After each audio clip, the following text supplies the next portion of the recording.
The public procurement policy aims at incentivizing production linked through local content requirements, thereby encouraging domestic manufacturers' participation in public procurement activities over entities merely importing to trade or assemble items. Various ministries and departments have been designated as nodal for notifying minimum local content for the relevant product categories. The government has notified public procurement policy for micro and small enterprises as well. Under this policy, 25% of annual procurement by central ministries, departments, public sector enterprises has to be made from micro and small enterprises. And to get deeper insights on the topic, I'm joined by Mr. Rajiv Kapoor, Managing Director, Steelbird Group, Mr. Jen Das Gupta, former ambassador at the WTO, and Dr. Subhash Chandra Pandey, former Special Secretary and Financial Advisor, Ministry of Commerce and Industry. Welcome to Rajya Sabha Television, all of you. Thanks. Dr. Pandey, let me come to you first. You've handled the Ministry of Commerce very intensively. Help us understand how are the CPSCs meeting the target of mandatory requirement? The target you mentioned, it is not about just about CPSCs, but for the entire governmental system, public procurement, what we call. So, government departments, public sector undertakings, and autonomous bodies. So, Make in India public procurement preference order, the success could be gauged from the fact that close to more than 15,000 crores worth of tenders were cancelled at our instance after we found discriminatory conditions prohibiting the local vendors to participate in the tenders. So, this is not about controlling individual procurements, but handling complaints that local vendors have, that the tender is so structured that it cannot, the locals cannot participate. So, for example, I recall a case, if you stipulate that you must have had a 20 years experience of putting up a plant of this type, and for last 25 years, the India hasn't had an investment of that type. So, clearly it is designed to exclude local vendors. So, things like that have happened, and we have successfully in the IPPT intervened to prevent such discriminatory practices. Mr. Das Gupta, how has the system worked so far for our local industries? You know, the biggest, I think, change which was brought about was the government e-platform, GEM, under which various departments have signed on. The government of India, through its various departments, buys about 5 lakh crores worth of goods and services every year. So, 25% of that is quite substantial. That is the first thing. The second thing is it has become quite hassle-free. There are 20,000 sellers who are registered on that platform, and they are selling about 50,000 products. And paperwork has been eliminated, vendor registration, etc., has been made very simple. So, for small and medium enterprises, one of the things is the transaction cost. You know, if you have to run around to a particular government office and get, you know, go there 3 or 4 times, 5 times in 6 months, it costs money and it causes delays. So, that has been eliminated, and as Dr. Pandey mentioned, the conditions, you know, you have to go through the fine print of the conditions put out in any tender, and you have to see whether, you know, there are any conditions which will keep out small and medium enterprises, which will be in violation of the policy which has been announced by the government. So, Mr. Kapoor would be giving us the industry perspective on that. Mr. Kapoor, tell us, are there challenges that the private entrepreneurs are facing on government e-marketplace or the GEM portal? See, there are a lot of policies which are coming in India, and okay, BJP government is doing a very good job, but frankly speaking, it's very difficult for a small companies or a medium level companies to participate in the tenders. It's very difficult because they have to meet certain criteria. Okay, they have made mandatory, it's a policy, okay, 25% material will be taken by the small enterprises or the private sectors, but do they will qualify those criteria? Do they will be able to supply those quality products? I hope that this policy will revive and the small scale industries will come up. But on the other hand, do they will be able to meet all the requirements of the government or not? I am not sure about it. requirements and parameters, but I do remember that the government did launch Startup Runway on the GEM platform as well. Mr. Das Gupta, how is that alleviating the distress of the startups as far as the parameters are concerned? You know, for various kinds of procurements, there will be criteria laid down. But one of the things which you have to remember is that a medium enterprise, for instance, its turnover should be below 250 crores, which is not really very small in today's terms in present day India. So I think a large number of companies can qualify and do qualify. And of course, we have to keep, our vigilance up so that, people do not, get excluded by government departments unwittingly. It's not that any government department is doing it on purpose, but unwittingly they may be doing it. So we have to question those things. And if, of course, there is a scientific basis for, asking for criteria or parameters which cannot be met by a medium enterprise or a small enterprise, then the government doesn't say that you have to perforce, have to procure 25% from every purchasing order. It's not like that. That's a very important point that you're making, and let me take that to Dr. Pandey. Dr. Pandey, how do we ensure that there are no unwarranted exclusions? See, to implement this procurement policy of reservation in favor of MSME, there could be two approaches. The one is that for every procurement order, you split the, which is not possible. Certain items cannot be split, and the MSMEs, there are not competent MSMEs which are in a position to supply. So instead of taking it at a transaction level, it could be at annual procurement budget level, that out of 100 crore spent, 25 crore will be procurement. And for each ministry's requirements also differ from some ministries by nature of very product is such that the MSMEs are not in that business. They are into large businesses. So there cannot be a hard and fast rule. What has the policy achieved at a macro level, aggregate level. So and then the quality requirement for the user, that of course cannot be compromised, because what the user require, what the government department require, it is all these reservations are subject to meeting what is the user expectation. Only exception is in case of for example, startups, where we have done away with the previous experience criteria, and we are also policies in work where we are trying to stipulate that certain orders can be placed on an experimental basis for products which are not yet successfully on the shelf, off-the-shelf products are under development, experimental order. So that policy is in the works. So clearly, Mr. Kapoor, public procurement policy can help the startups in the long way. No, you are absolutely right that it will help the startup in a long way. But see, we are the supplier to the government also, like canteen store departments. If some new vendor join to a canteen store department, he has to give the bank guarantees. He has to qualify all the parameters and criteria. It's not easy. And then the startups has to do a competition with the big ships. That will be also a very big challenge. The companies who are very big and they are also supplying 75% of the product, and a small company is supplying 25% of the product, they cannot compete because their buying capacities are very high. So they are buying the raw materials at a very low price. So the small enterprises will not be able to compete with the large enterprises. That is going to also happen. Then you have to see the problem of the government also. Why government make all those norms, criterias? Because if I become a startup, I start making some of the products and start supplying to the government. And my products are not meeting the quality, government pay all money to me, and then I ran away. And government cannot catch so many people. So, and you know, in India, how the laws work, you know very well, how many cases are pending, and it's not so easy. It will be very, very difficult. Government has to liberalization a lot, or government has to make lot of criteria, because they have to ensure that all the products which they are buying from the small companies are really meeting all the parameters and are really meeting all the quality standards.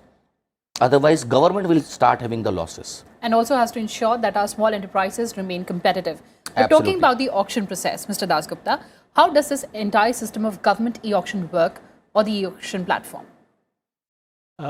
What we were talking about just now was the government e-market GEM, which in a way has substituted for the old DGS&D system, the Directorate General Supplies and Disposals, which was a very old office which had its origins in 1860 or thereabouts.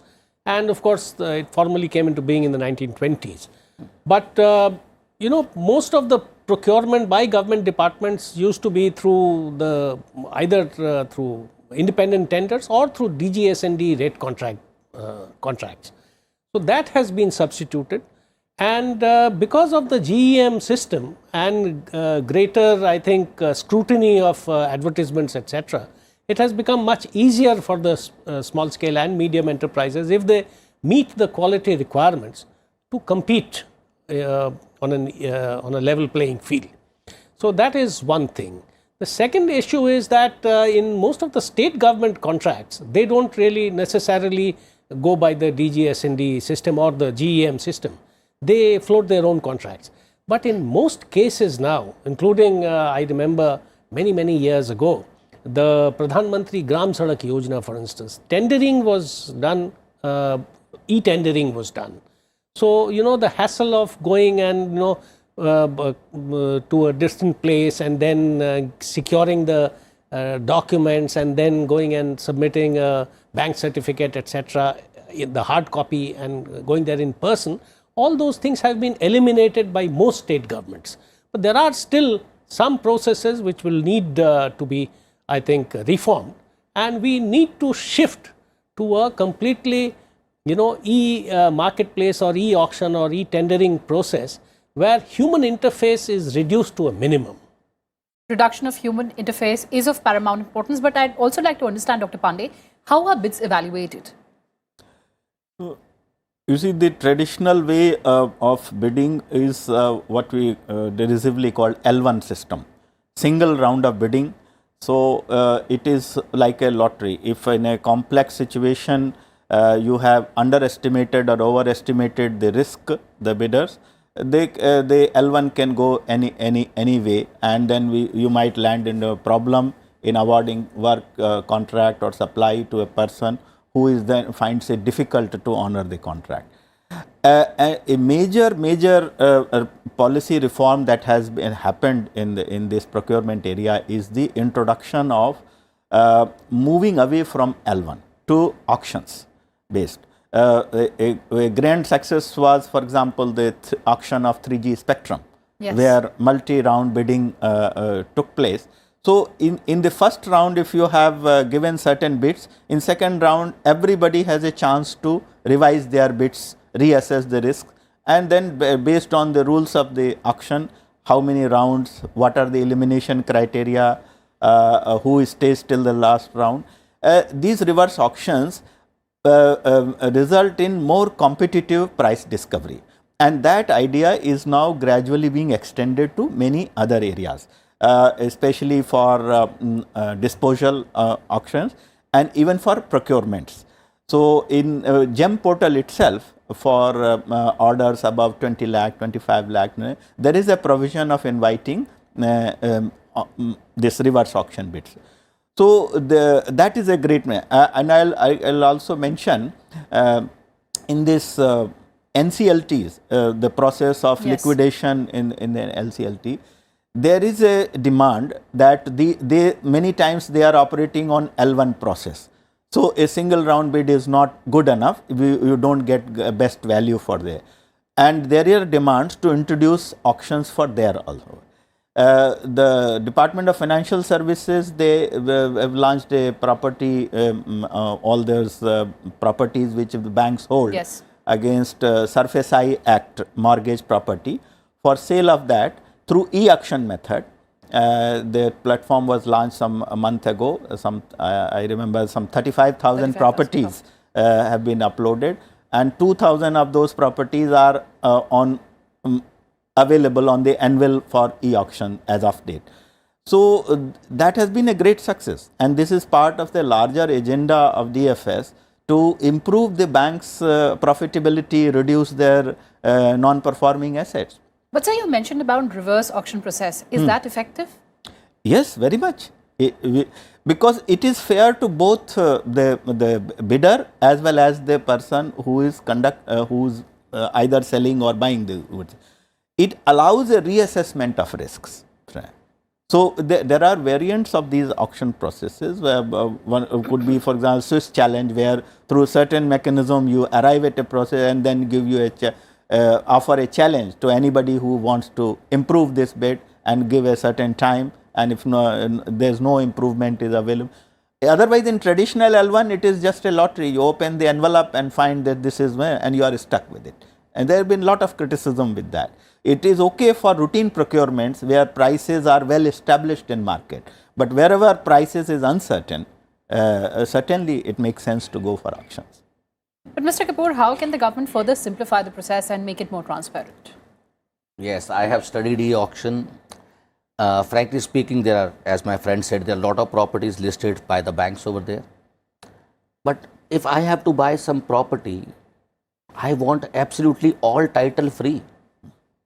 See, now e-auction, if I do the bidding for one factory which is on the sale by the banks, and I bid for 10 crores, and then after buying, I realized that there is a due by the electricity, by lease, by water, by pollution and all, and I get stuck.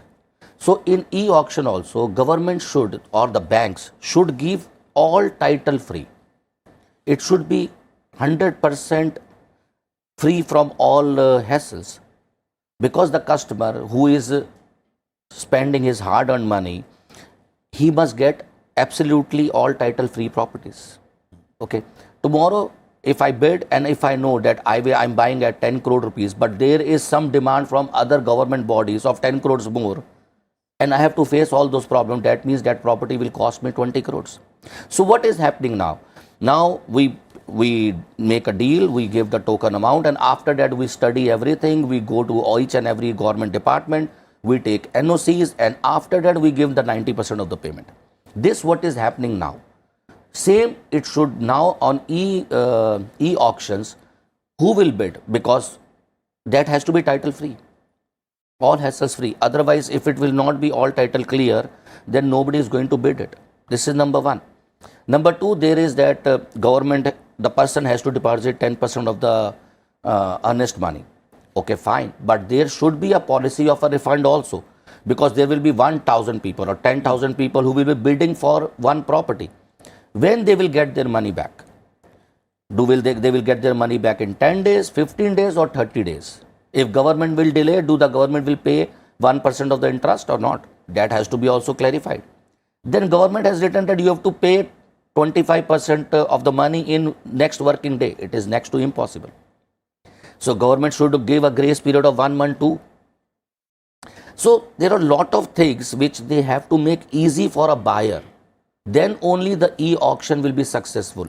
Otherwise, e-auction will never be as successful. Mr. Dasgupta is making a very legit point. These are unwarranted hassles. I think, just to recount, the income tax department had started auctioning properties which they had seized and attached, and the proceedings had been completed. So that was done in many cases. And the Indian banks auctions, I think, mortgage properties identification portal, which is also called e-BCRY. Yes. Now that is something which has been there just for a month or so, and I take the point that Mr. Kapoor has made, that there are still a lot of glitches which need to be ironed out. When you are going in for an e-auction, there has to be full transparency. Yes. So for each property, and 35,000 properties have been listed on that portal. So for each property, I think the banks will have to do that bit of legwork and also provide everything upfront, that this is the kind of due on it from other agencies other than the banks. For instance, it could be land revenue, it could be some other institution like electricity board, or there could be a fine which, for instance, a factory has to pay if somebody buys that for violation of environmental norms in the past. So all kinds of things. So these things will have to, you can't expect somebody to bid in an e-auction process and carry out due diligence for property when he is sitting at a, some distance and he doesn't have first-hand knowledge. So the banks, the responsibility is on the banks to put out all the details, relevant details, and give the property encumbrance free if possible. If not, at least disclose everything that is there by way of an encumbrance. And clear the titles. Dr. Pandey, you wanted to make a point. Yeah, actually on this e-Vikray, if you see the kind of details that are given for each property, there are two distinct. One is the ABAP portal where the properties are listed, and then once you have selected particular properties which are notified for auction, when you click, you go to the e-auction site of the relevant bank, and there you will find the tender document, and those will contain all these conditions, due diligence. The property details include, for example, in some cases the bank may have physical possession also. It will be disclosed. In some cases, bank may have only a notional possession that they have a claim, but the debt recovery tribunal has to order, and they have to go and get physical possession. So if physical possession is not there, that is also mentioned. So the whole idea is to make transparently as much information available about the property as possible. And since it is there is no login required, it is an open database. So practically for 35,000 properties, you are giving the defaulters details in putting in public domain. Who has defaulted, what is the defaulted amount, where the property is located, what is the area, residential, industrial, and including the title aspects. So if there in some particular case there are other dues, that can also be disclosed. It may not be there. So what I mean to say, the data may not be perfect in all cases. There may be case for refinement of data, but as a system, this is the way to go. On the issue of EMDs, I am fully in agreement. In fact, we have started a dialogue within the government when I was there, that there must be a fixed time limit, that irrespective of whether procurement is finalized or not, EMDs must be returned within a timeline. And I hope that a policy decision is taken shortly on that. Mr. Kapoor, I'll give you the last word on this show. What are the suggestions for a robust grievance redressal mechanism? See, life has to become easy for everybody. That is very, very important. We have to grow. India has to grow. India has to become an industrial hub. Everything has to be transparent. Why Modi government is bringing everything, making digitization? Yes, we have to do everything very transparently. Same in e-auction. If I have to buy a property, it has to be title clear 100%. It cannot be that I buy the property and tomorrow the property was under export zone, I have not done the export, and the claim from the state government was that you have to pay 10 crore rupees. No, I cannot be a sufferer. Then bank will be free. Bank has already sold the property. Bank has to guarantee that all titles are clear, it is ready for the possession, ready to